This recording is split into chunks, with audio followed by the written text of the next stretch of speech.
Como é que você vê essa volta dos alunos, dos professores, tá certo? Como é que você observa isso hoje, na atual situação? Fernando, nós precisamos, no processo educacional, nós precisamos ter uma coisa que é extremamente importante. É viver sempre um otimismo contínuo. Eu não sou e não faço parte, nunca fiz da ala pessimista. Eu entendo que a gente só consegue avançar em todos os processos pedagógicos, acadêmicos, sociais, se a gente conseguir olhar pela perspectiva das coisas positivas, daquelas que dão certo.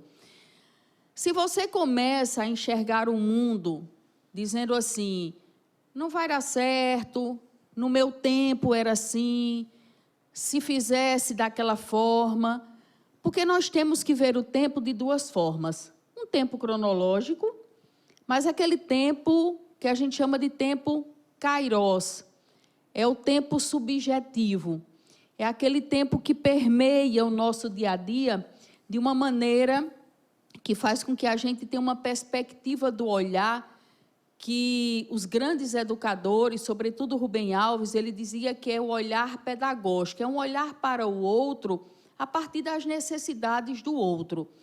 Por que é que eu estou fazendo essas considerações? Porque você me pergunta assim, no período da pandemia, pós-pandemia, mas nós estamos vivendo uma pós-pandemia? Eu imagino que ainda não, porque nós continuamos com as notícias nos telejornais que os casos de Covid permanecem, volta e meia aumenta, não é verdade?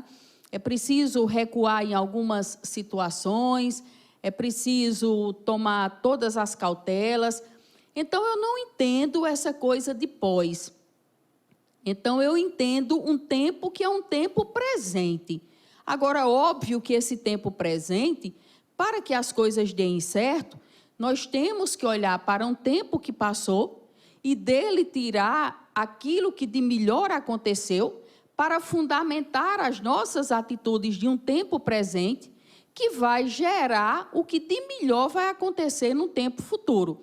Então, quando você consegue fazer essa associação de um tempo passado, um tempo presente e um tempo futuro de forma harmônica, aí você consegue ter um olhar da educação, de uma educação que dá certo, de uma educação que efetivamente vai fazer com que as coisas aconteçam da melhor forma possível. Claro que o processo da pandemia comprometeu o processo educacional e muito, e muito. Recentemente, o SEMESP, que é o Sindicato das Instituições Privadas de Ensino Superior, divulgou o último censo, o número de alunos que deixaram, que abandonaram as universidades em 2021, chegou a quase 4 milhões de alunos. Superado apenas pelo ano de 2020, 3.780.000 alunos abandonaram as faculdades. É um número alarmante, não é verdade? Na educação básica foi diferente? Não. Por quê? Porque nós precisamos nos adaptar de maneira emergencial ao ensino remoto, à tecnologia, à aula pelo celular. Nós escutamos várias reportagens de famílias com 6 filhos, 7 filhos, que tinham apenas um celular em casa, para que todos pudessem assistir à aula, e isso não é possível. A internet do Brasil não é uma internet de qualidade, afora as questões emocionais, que afetavam a todos, as questões emocionais afetavam a todos. Então, tudo isso influenciou, inegavelmente. Mas, por outro lado, Fernando, nós temos uma pesquisa que uma startup fez, a Semove, que é uma plataforma de carreira e empregabilidade, de que 8 de cada 10 alunos abandonam as suas graduações porque eles não veem sentido, a falta de sentido. Então, é isso que efetivamente nós precisamos ter um olhar. E quando eles não enxergam esse sentido, quando eles respondem àquela pesquisa, eles dizem, é porque não tem dinheiro para pagar a faculdade, não tem dinheiro para o transporte, não tem dinheiro para o lanche, porque não consegue conciliar com o trabalho.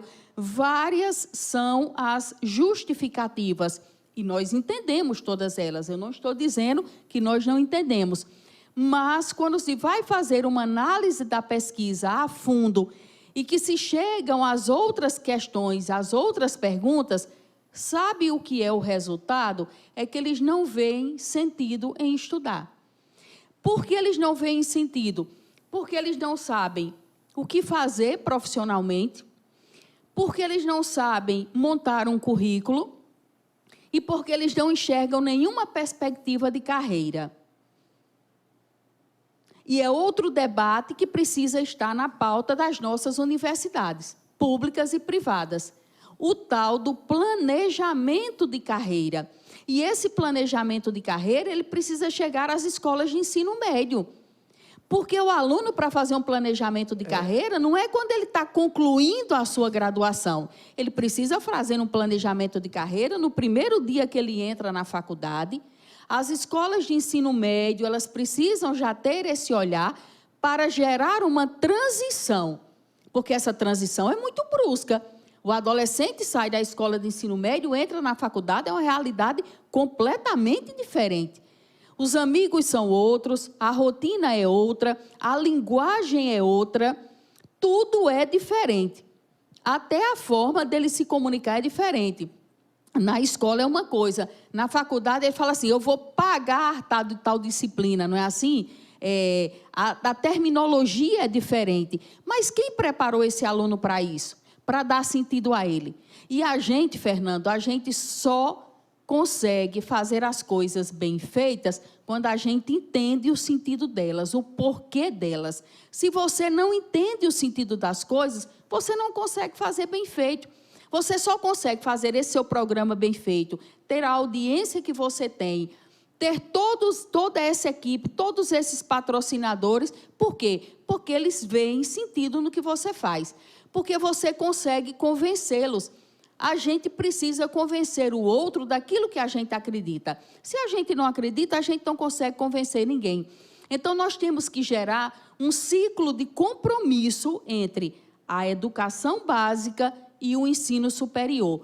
Quando isso acontecer, efetivamente, nós vamos minimizar e muito os problemas que nós temos na educação do Brasil.